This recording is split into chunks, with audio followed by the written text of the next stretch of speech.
Medina, और जो मुकम्मल हो चुका है उसमें आकर के कोई अपनी मर्जी पेश करेगा तो आसमान, अल्लाह की वही, रब की शरीयत, मोहम्मद रसूलुल्लाह सल्लल्लाहु अलैहि वसल्लम की तरीकत और आपकी सुन्नत, कुदवा और उसवा उसे कबूल नहीं करते।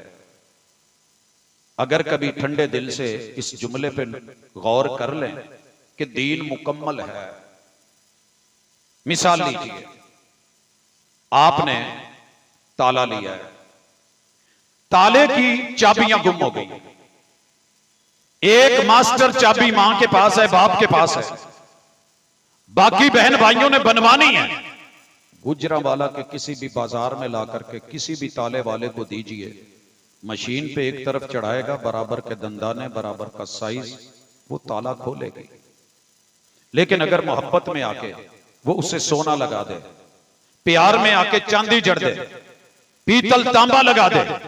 महंगी से महंगी धात लगा दे, रंगत हसीन और खूबसूरत बना दे,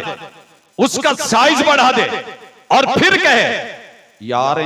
प्यार कीता है ते इस वजह तो छोटी जी चाबी बार बार डिगदी है, गुम होंदी है, मैं तेनों बड़ा सारा चाबा